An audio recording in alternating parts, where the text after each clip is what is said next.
In this short video tutorial, I'm going to show you a very simple and easy way to add some bling to your silverware jewelry.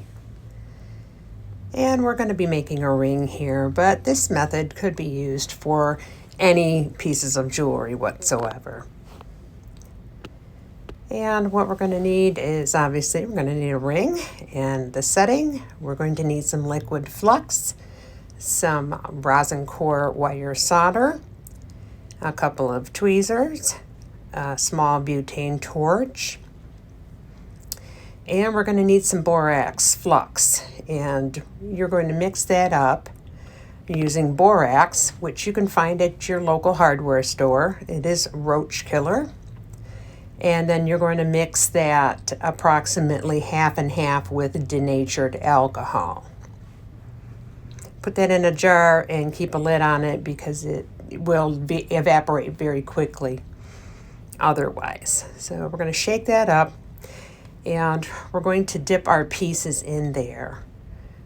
This is just to keep the pieces clean and keep a lot of the oxides off.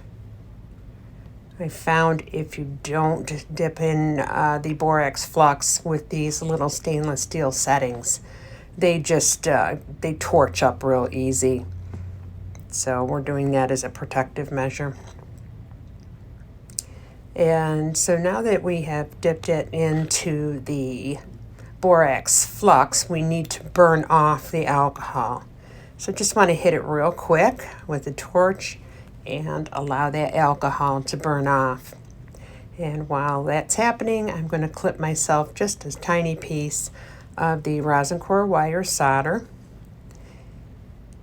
And that works beautifully to solder stainless steel when you use it in conjunction with this liquid flux.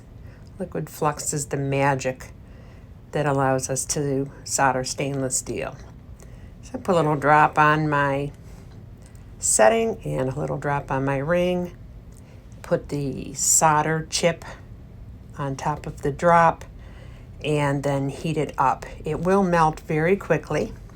Keep your flame back, otherwise it's just going to blow the solder off of the setting. Heat the ring up and then place your setting on top of it. You want to keep the heat on the ring primarily. If you don't want to put a lot of heat on the setting because it will damage it. And the solder flows at a relatively low temperature in comparison to silver solder. And we'll let that cool a moment, and then we're going to lower it slowly into some plain water.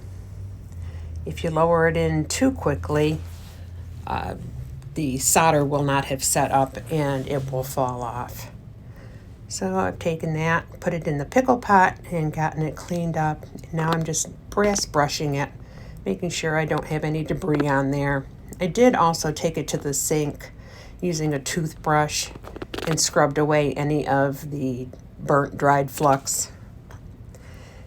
So if the prongs get a little out of shape, you can straighten them up. Sometimes in shipping, they'll get a little out of shape. You don't want to have them completely vertical, but you do want to have them relatively straight. You're going to put your stone upside down on the table, then you're going to press, and the stone will snap right in there. Now we have to make sure everything is tight and set properly. If the stone wobbles, you might want to pull it back out, straighten those prongs up a little bit more, and then set it again. Once you have everything set and snapped in place, just use a prong pusher and just push the very tip over, just so it snugs up. You do want to check, make sure it is tight in there. And I'm just going to use a solder pick here and wiggle it. Make sure it doesn't pop out. And that's all it takes.